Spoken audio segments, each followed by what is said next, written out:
ಸ್ತೋತ್ರವಾಗಲಿ. ಈ ಒಂದು ಸಮಯದಲ್ಲಿ ಯೇಸು ಕ್ರಿಸ್ತನ ಬಗ್ಗೆ, ಆತನ ಒಂದು ದೇವರ ಸತ್ಯದ ಬಗ್ಗೆ, ನಾವಿವತ್ತು ದೇವರ ಒಂದು ಪ್ರೀತಿಯ ಬಗ್ಗೆ, ಈ ಮನುಕುಲದ ಮೇಲೆ, ಈ ಲೋಕದ ಮೇಲೆ ಯಾವ ಪ್ರೀತಿ ನೀಡಿದ್ದಾನೆ ಎಂಬುದರ ಬಗ್ಗೆ ನಾವು ಇವತ್ತಿನ ದಿವಸ ಮಾತನಾಡಿಕೊಳ್ಳೋಣ. ಯೇಸು ಕ್ರಿಸ್ತನ ನಾಮದಲ್ಲಿ ದೇವಜನರ ಮಕ್ಕಳಿಗೆಲ್ಲರಿಗೂ ಕೂಡ ಈ ಒಂದು ದಿನದ ಶುಭ ಮಧ್ಯಾಹ್ನದ ವಂದನೆಗಳನ್ನು ತಿಳಿಸಲಿಕ್ಕೆ ಇಷ್ಟಪಡ್ತೀನಿ. ದೇವರು ಲೋಕದ ಮೇಲೆ ಎಷ್ಟು ಪ್ರೀತಿಯನ್ನಿಟ್ಟು ತನ್ನ ಒಬ್ಬನೇ ಮಗನನ್ನು ಕೊಟ್ಟನು. ಆತನನ್ನು ನಂಬುವವರು ಒಬ್ಬರು ನಾಶವಾಗಬಾರದೆಂದು, ಆತನು ನಿತ್ಯ ಜೀವವನ್ನು ಕೊಡಬೇಕೆಂದು ತನ್ನನ್ನೇ ದೇವರು ತನ್ನ ಮಗನನ್ನ ಲೋಕಕ್ಕೋಸ್ಕರ ಬಲಿಕೊಟ್ಟ. ದೇವರು ಈ ಲೋಕದ ಮೇಲೆ ಎಷ್ಟು ಪ್ರೀತಿಯನ್ನಿಟ್ಟಿದ್ದಾನೆ. ಆ ಪ್ರೀತಿ ಶಾಶ್ವತವಾಗಿರತಕ್ಕಂಥ ಪ್ರೀತಿ.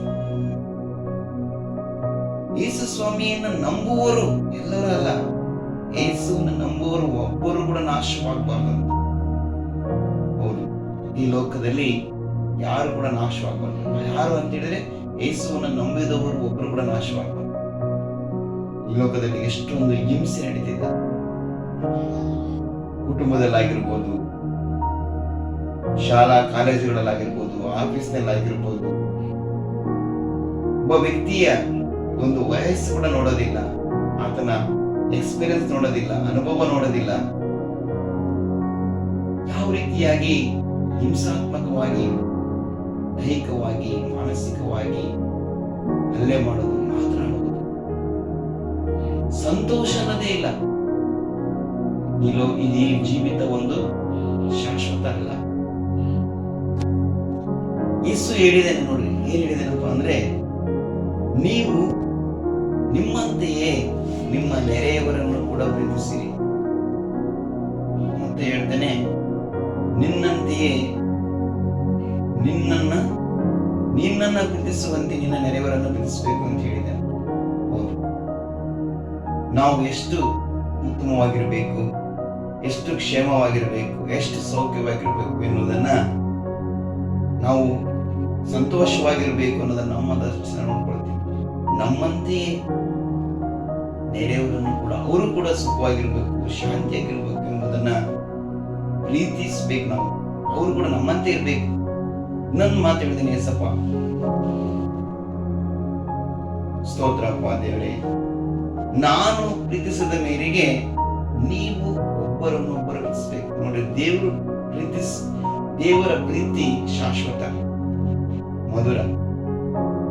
ಆತನನ್ನು ನಮ್ಮನ್ನು ಯಾವ ರೀತಿಯಾಗಿ ಪ್ರೀತಿಸಿದ್ದಾನೆ ಅದೇ ರೀತಿಯಾಗಿ ನಾವು ಕೂಡ ಬೇರೆಯವರನ್ನು ಕೂಡ ಪ್ರೀತಿಸಬೇಕು.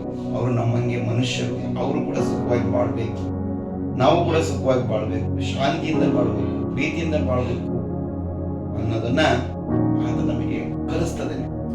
ಆದ್ರೆ ಎಷ್ಟು ಜನ ಈ ಲೋಕದಲ್ಲಿ ಆತನ ಮಾತನ್ನ ಕೇಳಿ ಅನುಸರಿಸ್ತಾರೆ.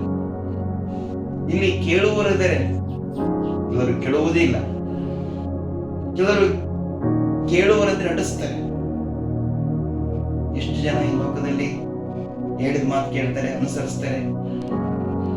ಯೇಸು ಸ್ವಾಮಿಯ ನುಡಿಗಳನ್ನು ಅನುಸರಿಸಿದರೆ ನಿಜವಾಗ್ಲೂ ಕೂಡ ಸ್ವರ್ಗ ಸಾಮ್ರಾಜ್ಯ ಈ ಭೂಮಿಗೆ ಬರುತ್ತೆ. ನಾವೆಲ್ಲರೂ ಕೂಡ ನೆಮ್ಮದಿಯಾಗಿ, ಶಾಂತಿಯಿಂದ, ಸಮಾಧಾನದಿಂದ, ಸೌಹಾರ್ದತೆಯಿಂದ, ಒಬ್ರಿಗೊಬ್ರು ಸಂತೋಷದಿಂದ ಈ ಲೋಕದಲ್ಲಿ ಜೀವಿಸಬಹುದು, ಆರೋಗ್ಯವಾಗಿ ಜೀವಿಸಬಹುದು. ಈ ಸಮಯದಲ್ಲಿ ಇಷ್ಟು ಮಾತಾಡಲಿಕ್ಕೆ ಅವಕಾಶ ಮಾಡಿಕೊಟ್ಟಿರ್ತಕ್ಕಂಥ ದೇವರಿಗೆ ವಂದನೆ ಸಲ್ಲಿಸುತ್ತಾ, ನಿಮಗೆಲ್ಲರಿಗೂ ವಂದನೆ ಸಲ್ಲಿಸ್ತಾ